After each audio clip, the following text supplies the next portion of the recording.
Yes 11th class. Good morning 11th class.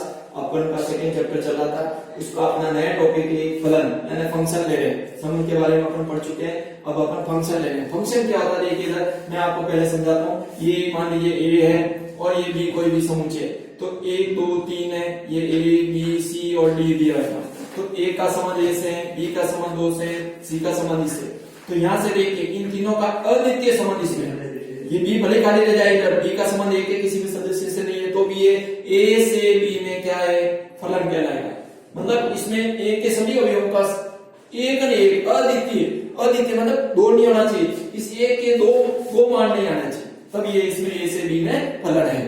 तो ये ए से बी में फलन है, इसको बोले। तो ए से बी में फलन कब होगा? जब ए के प्रत्येक अवयव का बी में कोई न कोई एक प्रतिचित्रण विद्यमान जरूर हो।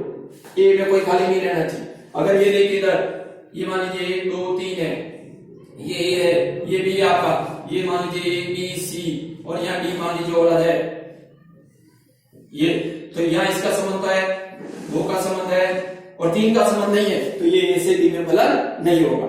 ऐसे कैसे देखिए, मान लीजिए अगर इस बी के 2 आ जाते हैं, अगर बी के 2 प्रतिचित्रण है, सी के मान लो ये है, तो बी के 2 प्रतिचित्रण है, यानी बी का संबंध 2 का संबंध बी के 2 सदस्यों से अलग अलग से है, इसलिए ये भी एक फलन नहीं होगा, ये भी फलन नहीं होगा। मतलब एक अद्वितीय संबंध होना चाहिए, ए के प्रत्येक अवयव का बी में अद्वितीय प्रतिचित्रण होना चाहिए, संबंध होना चाहिए, तभी वो ए से बी में फलन होगा। इसी प्रकार बी से ए में भी होगा तभी। और बी के जो सदस्य होंगे वो ए के सदस्य का क्या कहलाएगा? प्रतिबिंब कहलाएगा। ये प्रतिबिंब होंगे आपके, बी प्रतिबिंब होगा और ए होगा आपका पूर्व प्रतिबिंब कहलाएगा। क्या कहलाएगा? पूर्व प्रतिबिंब। ये ध्यान रखना आपको, बुक में आपके लैंग्वेज वगैरह सब दी हुई है, आप रीडिंग लगाएंगे तो भी समझ में आ जाएगा। वापस देखिए इसकी क्या परिभाषा होती है। समुच्चय ए से बी में संबंध एक फलन, संबंध ए से बी में एक संबंध है, वो फलन कहलाता है यदि ए के प्रत्येक अवयव का संबंध यानी प्रतिबिंब समुच्चय बी में होता है, मौजूद होना जरूरी है, ए में खाली नहीं रहना चाहिए। ए के प्रत्येक अवयव का अद्वितीय संबंध होना चाहिए, 2 भी नहीं 3 भी नहीं, अद्वितीय संबंध बी में होना चाहिए, तभी ए से बी में फलन होता है। ये इसकी फंक्शन की परिभाषा है। इसे एफ ए से बी में पढ़ेंगे, या एफ फलन है ए से बी में, ये का चिन्ह ए से बी में पढ़ेंगे। अब फलन कोमा ए से बी में कॉमन लगी है, बनिए फलन ए से बी में फलन होता है जब ए बी बिलोंग्स टू किससे बनेंगे? दोनों एफ में होने चाहिए। तो एफ जो फलन एफ ऑफ ए है वो इक्वल टू बी के बराबर है, जहां बी को एफ के अंतर्गत ए का प्रतिबिंब कहेंगे, जो मैंने आपको समझा दिया है। ये आपके प्रतिबिंब होंगे, ये आपके क्या होंगे? ये पूर्व प्रतिबिंब होंगे।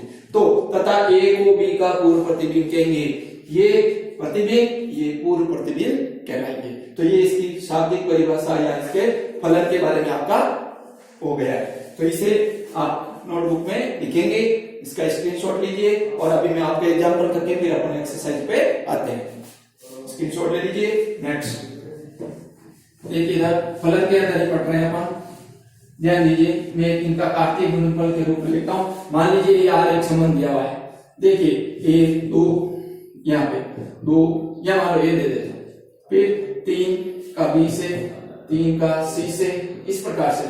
तो देखिए ये पहला सदस्य, पहला अवयव किसी भी जो समुच्चय दिया है या संबंध दिया हुआ है उसमें पहले सदस्य का रिपीट दोहरान नहीं हो रहा है, इसका दोहरान है, इसका मतलब ये आपका फलन है।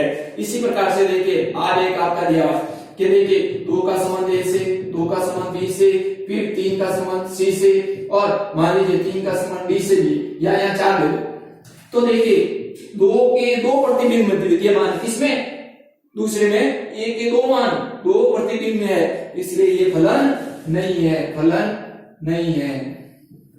बस आपको यही जानना है कि फर्स्ट वाला जो भी अवयव है वो रिपीट नहीं होना चाहिए, फलन है, तभी वो ये संबंध जरूर है, ये संबंध है लेकिन फलन नहीं है, ये ध्यान रखना आपको। इसी उदाहरण से आपको समझ में आ जाएंगे। अभी आपके क्या कहलाएंगे? प्रांत कहलाएंगे। अगर फलन है तो ये प्रांत है और ये परिसर, वो सेम रहेंगे।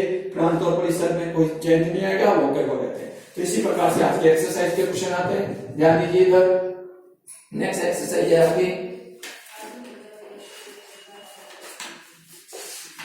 ये वृहद फलन, मापांक फलन ये आपके कोर्स हटा दिए गए हैं, सिर्फ शाब्दिक परिभाषा है आपके फलन की। तो देखिए 2.3 एक्सरसाइज आ रही है आपकी, बहुत सरल है, सिंपल है।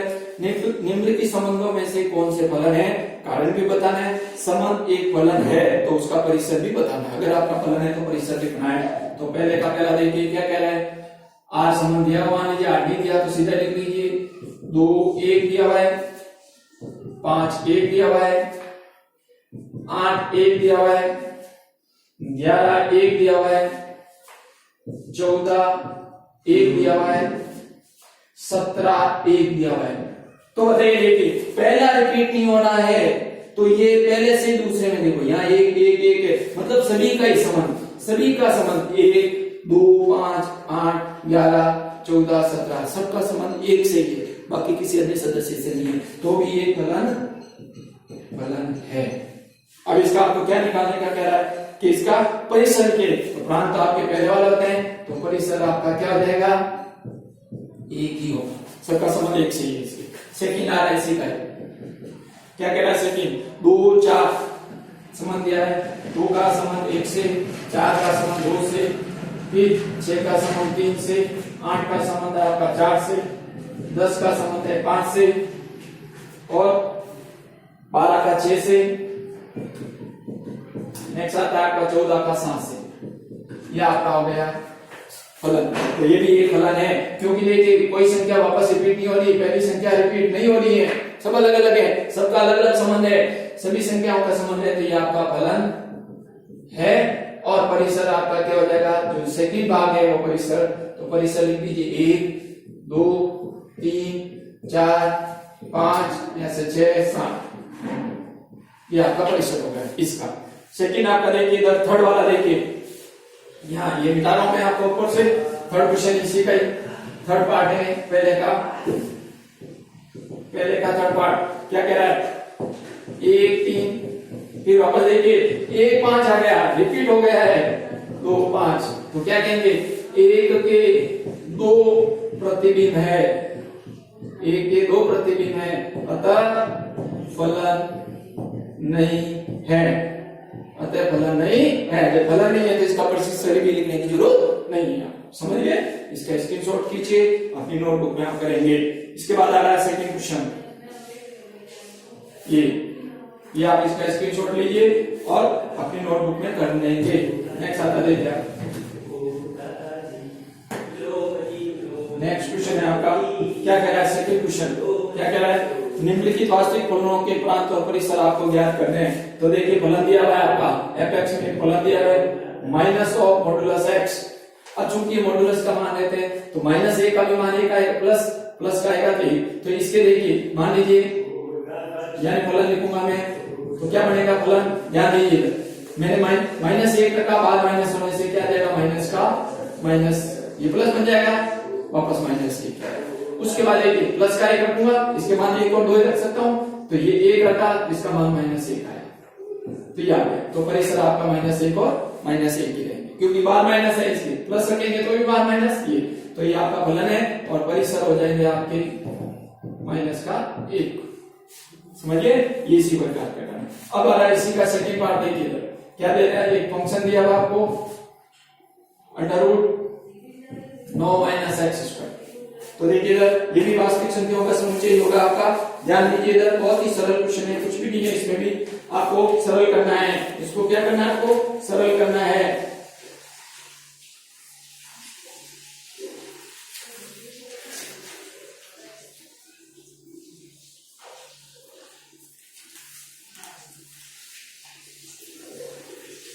जैसे इसको आप -0 रखेंगे, 0 भी आएगा, 1 रखेंगे तो माइनस का बना जाएगा, 2 रखेंगे -2, कुछ भी रख सकते हैं। तो जब मैंने 1 2 ही रखे, वैसे इसके मान कुछ भी रख सकते हैं। तो अगर अपन इस परिसर को निकालना चाहेंगे तो खाली माइनस ही लिखेंगे। अब देखिए इधर इसके साथ और भी आ सकता है, इसके साथ और भी आएगा, कैसे 0 रखेंगे 0, 2 रखेंगे तो 2, माइनस के 2 रखेंगे 3, तो ये इसका मतलब क्या आ जाएगा, ऐसे चलता रहेगा। और जो इसका परिसर आएगा वो भी आपका क्या आएगा, R आएगा, परिमेय संख्या, रियल नंबर ही आएंगे कोई, ये। तो अब देखिए इसी में भी आएगा, x का मान कुछ भी 0 रखेंगे तो 3 आएंगे, देखिए x का मान 0 रखेंगे तो अब आपका फंक्शन क्या बनेगा, देखिए 0 रखा तो 3 आ जाएगा रूट, तो ये 0 रखने पर 3, 1 रखेंगे तो -8 आ जाएंगे, है ना। किसी में फलन ही आएगा। तो अगर पूर्ण संख्याओं का निकालना है तब तो ये और अलग आ जाएगा। इसी प्रकार से देखिए इधर 9 रखेंगे, ये 9 माइनस यानी 3 रखा तो 9 आ गया, तो ये 0 बन गया। ठीक है, अब 1 रखेंगे, ऐसे चलते रहेंगे। तो ये जो इसका परिसर भी आएगा, इसका भी परिसर क्या आएगा आपका, माइनस का 3 रखेंगे। देखिए इधर यहाँ मैं -3 रख रहा हूं तो भी ये क्या आ जाएगा, 0 आ जाएगा। और समझ में, तो इस प्रकार से ये भी देखिए इसका परिसर भी क्या आएगा, देखिए बहुत अलग अलग संख्या रखेंगे तो ये भी आपका R ही आएगा। तो इस प्रकार से ये फलन है, इसका आप स्क्रीनशॉट लीजिए और अपनी नोटबुक में करेंगे।